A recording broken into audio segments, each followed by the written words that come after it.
Let's check in with Joseph Lindsley in Ukraine. I want to believe that one day we will defeat this dragon. I want to believe, but... Joe Lindsley. Joe Lindsley is quickly becoming an American treasure in broadcasting.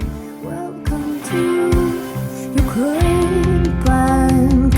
Joe, I meant to ask you about this yesterday, the news that Russia is testing nuclear weapons, supposedly in response to the West sending ammo and more rockets to Ukraine. And in the past, you have said that we shouldn't pay much attention to Putin's nuclear threats. How do you feel about this one? Well, Bob, good afternoon from Lviv, and it's an appropriate day to talk about it because today is, as being May 9th, is a big holiday in Russia. So on May 8th, most European countries, including Ukraine, celebrate the defeat of the Nazis in World War II. For those in Western Europe, it was a day of liberation. For those in Eastern Europe, it began the decades of communist oppression, behind the Iron Curtain. But because of the time zone differences, Russians celebrate that day today, May 9th. And there's always a massive parade before the Kremlin. The past couple of years, that parade has not been so massive because most of the tanks are engaged in the war, Russia's war upon Ukraine.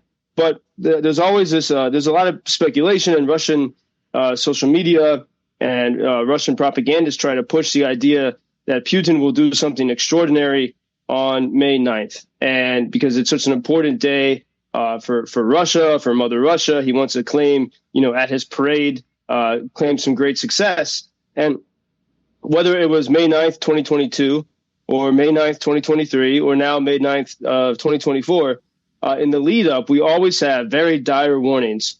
In fact, there was security experts for American media. And I know a lot of these security experts that come here. A lot of them are veterans. They're very nice guys. But a lot of times security experts are paid. They're kind of like fortune tellers, right?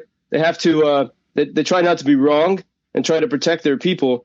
And there was lots of rumors and word spreading among these security experts to avoid Ukraine, especially places like Kharkiv, on May 9th, because they said Russia's going to do something scary, probably with nukes. And I've heard that threat so often, going back to 2022, that May 9th is going to be some disastrous day, and it doesn't happen time and time again. And this is what we see is Russia's the bluffing strategy, try to keep the world afraid. And we've seen, especially every time Ukraine has successes, whether it's hitting once again another drone. It seems to be a Ukrainian drone attack on Russian oil facilities happened again, or Ukraine has destroyed, perhaps it seems a third of Russia's Black Sea fleet. These are pretty extraordinary successes. They hit the headquarters of Russia's Black Sea Navy, and Russia has no major response because each one of these things weakens Russia. And then, but what happens then is that Russia takes time to threaten the world and to prepare a new stockpile for future attacks. And so, as Gary Kasparov, the Russian dissident, has pointed out, so much of this is a game of poker and of bluffing. And so we were told to be very afraid about today. Of course, something could still happen, but that parade is over, and there's no nuclear attack. And so this is what Ukrainians have sort of seen. We have to get beyond sort of that fearful rhetoric. President Zelensky said, he put on X today or yesterday, that the idea of Nazism had a rebirth in Europe on February 24th, 2022. And he said, at the beginning of that, the world was asleep. The world was expecting Ukraine would fall. No one was really sending the big weapons right away, and Ukraine had to prove themselves. And he was saying, we really have to stay awake to this threat. And it's interesting. His words, President Zelensky's words, come a few days after Jake Sullivan, National Security Advisor, said, and this has sort of gotten a lot of people mystified. He said that, now that this aid package of, $61 billion worth of weapons and ammunition and other support has been passed, he said Ukraine is preparing a counteroffensive for 2025. When people hear that, it sounds, it sounds a bit exhausting.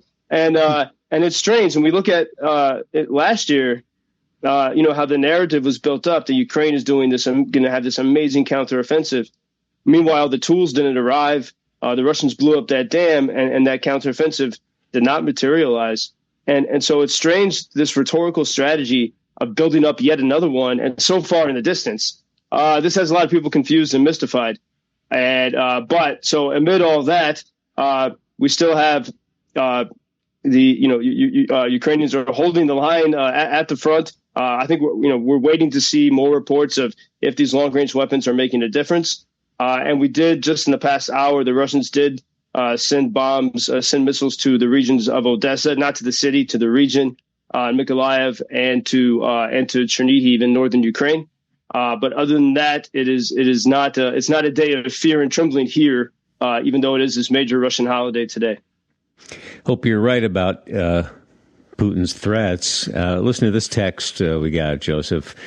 Dear Bob, I watched the Detectorists series twice. It is a fun, quirky show. It's so cool to know that Joseph Lindsley recommends it as well. He is such a unique correspondent to be able to describe what's going on there, and he keeps the people of Ukraine front and center. Wow, thanks for that. And yeah, it is. It's nice to watch sort of a pastoral scene from peaceful England, in this heavy time. And I think so often of, how metal detecting here is to save lives, and all of the beautiful fields and forests that have been, ruined for decades because of the landmines there. And for a long time in the future, there's a lot of work that needs to be done. Howard Buffett, son of Warren Buffett, is actually doing a lot of work with this Halo Trust to counteract that.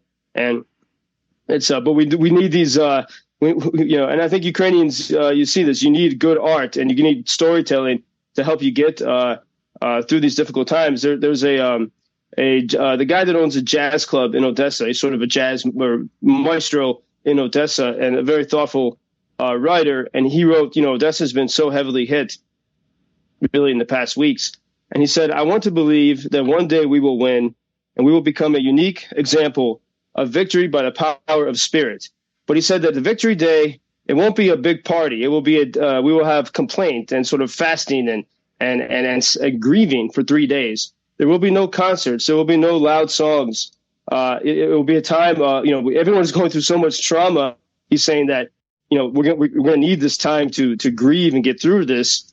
And this is, I think, where you see this very sober idea, as he says here, that war is a horror. It's not a joke. We learn to be strong, but we must not be bloodthirsty. And I want to believe that one day we will defeat this dragon. I want to believe, and this is the phase I think that everyone's in, is digging as deep as they can to hold on amid all the fears and threats, and knowing that if more weapons don't arrive in time, things could turn pretty bad. It is a horror. I was thinking about that, reading yesterday about the Russians bombing a football field, I think it was, and a young boy losing his leg. Joseph, keep the faith. We'll talk to you tomorrow. Thank you, Bob. Until tomorrow. Thank you for introducing Ukraine on your social media pages.